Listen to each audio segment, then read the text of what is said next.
I've lived on a narrowboat on the canals of London for the past few years. It's a very different way of life, but I absolutely love it. I love the sounds and smells of nature that surround the boat, and love the outdoorsy glamping vibes. Okay, so it can get pretty damn cold in the winter, but the summers are so delicious that it makes up for it. The way this alfresco style of living works in London is that you have to move to a new mooring at least a mile away every 2 weeks. Moving day is my favourite day. It's a full day of collecting water, refueling the gas, and finding a new spot to live in for the next fortnight. I prefer to moor near other people, as it gives me the feeling of safety in numbers. However, I'm currently broken down on an empty stretch of canal, about 15 minutes walk away from the canal exit or any other boat. And there is something outside trying to get in. Today's moving day started out like any other. I had to double back on myself in order to go to the nearest marina selling the amenities I needed. The vendor was really friendly, and I enjoyed catching up with him every few weeks. He enjoyed teasing me, making fun of the fact I hadn't gotten around to painting my exterior or making the new curtains I'd been talking about for months. I'd always joke back, making fun of the fact that he emptied my toilet for a living. Today his teasing unsettled me a little. He said I should be extra careful out there right now. Many boaters were leaving the area because of a Bigfoot creature roaming the area. He said boats were breaking down more than usual, and a few boats had been found abandoned. I laughed it off, but silently promised myself that I would indeed heed his warning. I paid my dues and then was on my way. That familiar feeling of the fresh canal breeze circling around my head as I cruised along brought me a sense of serene calm.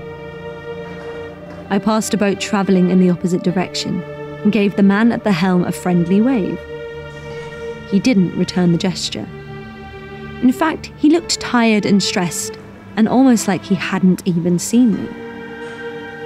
As I turned the next bend, I could feel the engine begin to shudder and splutter.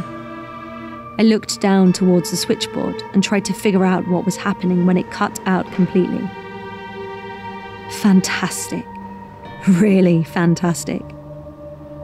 I still had some forward momentum, so I pointed the bow towards the towpath and managed to moor up, albeit with a slight bump to the hull. Once the boat was securely moored, I opened the engine hatch to see what was going on. I had a very basic education on engines and knew some fixes to common failures, but nothing seemed to be wrong with it.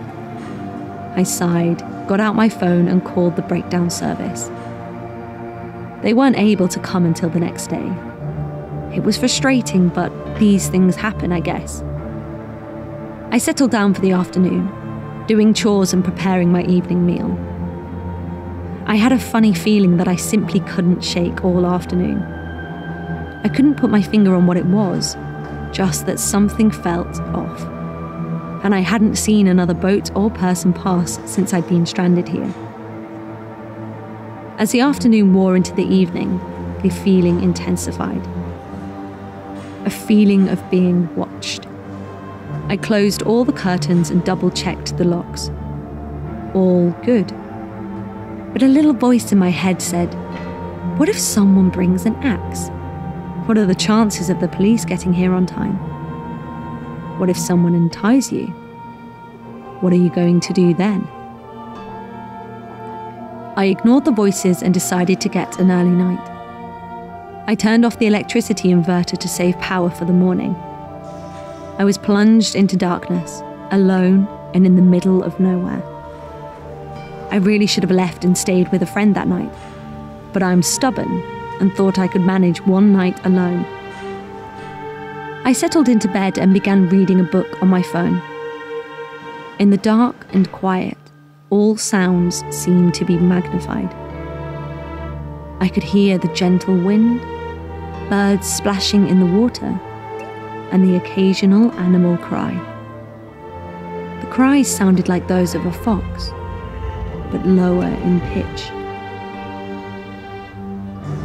As I continued reading, the low cries seemed to be getting closer.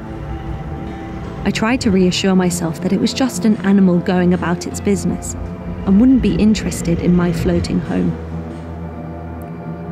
The moans are loud now and have evolved into more of a growl. I can hear it right outside, only 5 centimeters of metal separating us. It's sniffing up and down as if trying to figure out my scent, figure out who I am.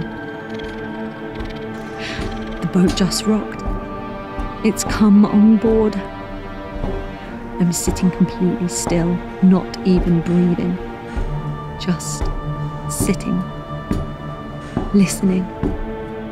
Every atom of my being is stood to attention, waiting.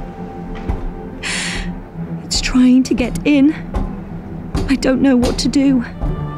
Do I call the police? What if it hears me or sees the light from my phone? Where do I even tell them to go? Oh God. Slowly, I shift my weight and lean to the side to try and see what is going on. Trying to see what animal has the guts to come on board. It's a huge, dark beast covered in black fur. It has red eyes, and its long snout is snarling, revealing long, sharp teeth. It's pounding the door. It's seen me. It looks angry. Its teeth are illuminated by the light of the full moon behind it. Oh my God. What do I do? What do I do? It's inside. Help! Help! Help!